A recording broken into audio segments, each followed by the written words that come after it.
I get so excited thinking that my baby will be born soon. My name is Monica. I'm 29 years old. Currently, I'm pregnant. I'm due this month and have already prepared the baby goods, waiting for the baby to arrive. Unfortunately, my husband is away on a short business trip, so he's not at home. It's lonely and a bit scary without my husband, but I thought that if I lost my mental stability, it would affect the baby too. So, I decided to stay as calm as possible. However, there is someone who doesn't think well of me. It was my mother-in-law, Emily. I came over today too. You must be having a hard time being so close to your due date. Emily lives close to our house and often comes over, claiming to help with household chores because I'm struggling. But in reality, it's just harassment. Here, let me help with the dishes. Emily said that and went to the kitchen, but instead of using dish soap, she smeared oil all over the plates. Emily.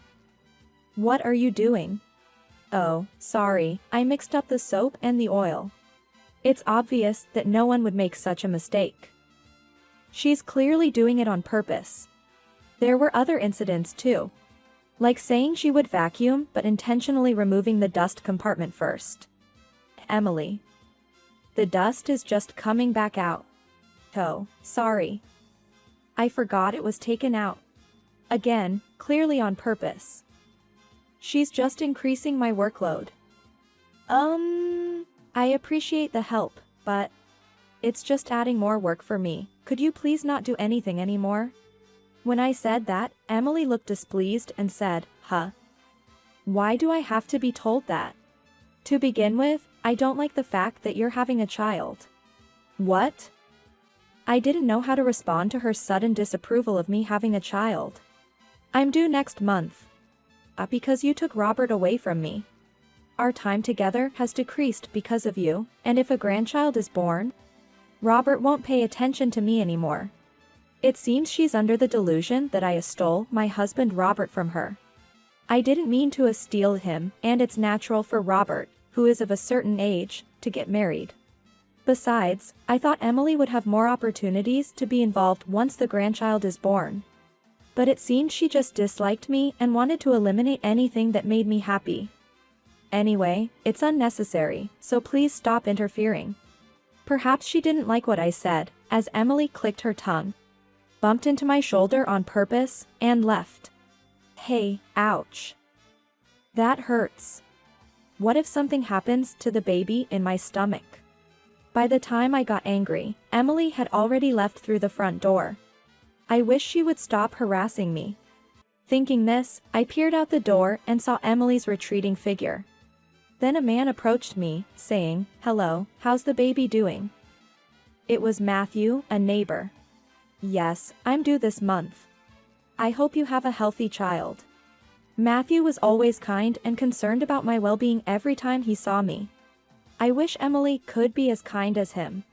But the next day, Emily came to my house again, saying cheerfully, "I've come to help out again today." I couldn't deal with her interference again so soon. I said, I really don't need help today. Please, just go home. Especially today, my body felt heavier than usual. As I was thinking this, Emily pulled something out from behind her back. It was a baseball bat. She had been carrying a baseball bat on her back. What is that? When I timidly asked, she said, "I came up with a good idea. If I beat you up and the baby is gone, maybe Robert will pay attention to me." What a violent thought. That's what I thought. Afraid of provoking her, I couldn't move. Please, Emily, calm down. You shouldn't do such things normally. When I said that, Emily smirked and said, "I don't need to be normal. Disappear, you worthless wife." Then, she swung the bat at me. Ah! I screamed, and intense pain shot through my body. When I woke up next, I was in an unfamiliar room. It looked like a hospital. Someone must have called an ambulance or something and taken me to the hospital. My body still hurt, and I could tell I had been hit with great force. Then, I realized something. My stomach, it's not bulging. The bulge that was definitely there before I was hit was gone. I couldn't understand and became half panicked. I searched the hospital, but my child was nowhere to be found. It's obvious, but I was so panicked that I was searching for my unborn child. While I was looking for the baby, someone entered the room. It was Emily. "Oh, you look well enough. Too bad you didn't go to the other world." Emily was smirking as she said this. "Where is my baby?" I asked Emily, almost in tears. Emily laughed loudly and said, "Your belly brat went to heaven." I felt as if I had lost everything upon hearing those words. My child, who I was supposed to meet soon, is gone. The child in my belly, to whom I talked every day, eagerly waiting to meet. Can there be anything more unfair? I was so frustrated that I couldn't help but cry. Why are you crying? It's pathetic for an adult to cry like this. I glared at the laughing Emily and she said, "What's with that look? Do you have a problem with me? It's your fault for trying to have a child. Having a child is a bad thing." That's not true. As I thought I would never forgive Emily, someone else entered the hospital room. It was Matthew, who lives nearby. "Ah, good, you're awake." It turned out that it was Matthew who had called the ambulance. He had rushed to my house after hearing me scream just as I was about to be hit with the bat. If it weren't for Matthew, my life could have been in danger. I can't thank him enough. Then Matthew started talking about something. "Actually, when I entered your house, I found a bat that seemed to have been used to hit you. This could be a case of assault." Upon hearing this, Emily, who was standing nearby, looked disturbed. Also, when I arrived at the scene, I saw someone running away. "Maybe that was the perpetrator," he said. Hearing this, Emily became even more flustered. "Oh, my, that's terrible. You should consult the police right away, shouldn't you?" Hearing Emily say this, I revealed a fact. "What are you talking about? Matthew is a police officer." "What?"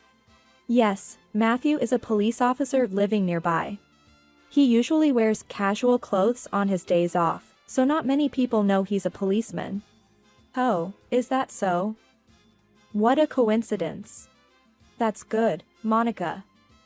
Now they can find the perpetrator for you." Emily said that, apparently trying to hide the fact that she was the one who hit me with the bat. "Emily, don't joke around. It's because of you that I'm in this situation." Upon hearing this, Matthew's expression changed. "Could you please tell me more about what happened?" Matthew pressed Emily for details. But Emily tried to make excuses. "What? Are you suspecting me?" Monica must be panicking and needs to pin the blame on someone. Despite Emily's words, Matthew didn't seem convinced. However, the clothes of the person I saw at the scene were similar in color to what you're wearing now. As Matthew said this, Emily interrupted him. "Are you suspecting me just because of that? How rude. Are you even a police officer?" Emily desperately tried to make excuses. It was obvious that she was the one who hit me with the bat. However, the fact that there was insufficient evidence was also true. Just as I was thinking about how to present evidence. "Monica, are you okay?" My husband Robert came in, shouting. "Oh, Robert. What happened? Weren't you on a business trip?" Emily asked, surprised. Robert said, "I heard Monica was rushed to the hospital, but I couldn't stay away. I managed to get an early return." "What happened?" Robert was very worried about me. As I was about to tell Robert about Emily's wrongdoing, Emily interrupted. "It's nothing. Monica just fainted at home. And the baby, it didn't survive." Robert was shocked. "And now, she's panicking and accusing me of being the perpetrator. Can you believe it?" Emily said this, twisting the story to her advantage. My anger was about to explode. "Enough. You swung that bat at me. How long will you keep trying to escape your crime? As I expressed my anger, Emily became furious. What? Blaming me with your delusions, you lousy daughter-in-law. No one will believe what you're saying. Emily ranted on. But Matthew, noticing something was off, seemed eager to hear more. Please calm down. May I hear a bit more about what happened? Emily yelled at Matthew. You're off duty, aren't you? You believe these lies and want to arrest me while you're off duty. This is a family matter. You should just stay out of it. Matthew looked even more suspicious of Emily's desperate behavior. Unless there's video evidence or something. If there's no such thing, there's no need to suspect me. Just as Emily said this, Robert suddenly spoke up. Oh, that reminds me. I wondered what he remembered when Robert started using his smartphone and said. Actually, we recently installed a surveillance camera at home. It's linked to my smartphone, so I can check the recorded footage from here. What? Wait. Surveillance camera? I didn't even notice it. Indeed, the surveillance camera was installed high up near the entrance of our house. It was so discreet that even I, living there, had forgotten about it. So it must have been difficult for Emily, who only visited occasionally, to notice it. Robert was checking the footage on his smartphone. Wait. Please wait. Don't do anything strange. It seemed the footage was accessible, and Robert was looking at his phone. The date was today, just a few hours ago. The footage showed Emily, wearing the same clothes as today, leaving our house. A few minutes later, the footage showed Matthew entering the house. This confirms it, Mom. Why did you do such a terrible thing? Robert was angry, furrowing his brows. Stammering, Emily started making excuses. Wait. I'm not bad. I just wanted to make time for Robert and me. I couldn't stand Robert drifting away from me, so I had no choice. Emily's feeble excuses did not seem to affect Robert at all. Don't joke. Just for that, you hurt Monica, and even took our child. Robert was looking forward to the birth of our child as much as I was. Hearing him say that, I started to cry again. But, child rearing is hard. It takes time. I did this to give you 2 more precious time together. So, you should be thankful. Emily started saying absurd things. Nobody asked her to do such a thing. We decided to have a child knowing full well what it entails. What Emily did was merely to stop me from having a child because she didn't like it. Excuse me, could you send me that video? It will be crucial evidence. It would be very helpful. Matthew said that. Robert said he would compress the large video file and send it to Matthew's computer later. Wait. Don't hand over that video. I'm your mother. Do you really think it's okay to have me taken by the police? Emily was panicking, but it's her fault for doing something that warrants police involvement. Mom. I can't forgive you. You hurt Monica and took our child. You need to reflect on what you've done. As the situation became tense, the doctor who had been taking care of me came in. Excuse me for interrupting. I came to talk about the discharge schedule. And also about the baby's condition. What? I asked the doctor to repeat what he had said. He definitely used the word baby. Miraculously, my baby was safe. When I was rushed to the hospital, the baby was about to be born. So they performed a cesarean section to deliver the baby. I thought the pain in my stomach was just because the baby didn't survive and they had to remove it. I'm so relieved, the baby was safe. Tears naturally started flowing from my eyes. Oh, good. The baby is safe. Then, I can go home now, right? Emily said that. There's no way she could just leave. We were lucky that both the baby and I survived, but things could have gone very differently. Emily hitting me with a bat doesn't change, and she needs to reflect on her actions. Wait. Isn't that strange? If everyone is okay, there's no need to punish me, right? Isn't that what they call excessive defense or something? Using excessive defense in this context is incorrect. And it's absurd to forgive the perpetrator just because the victims are safe.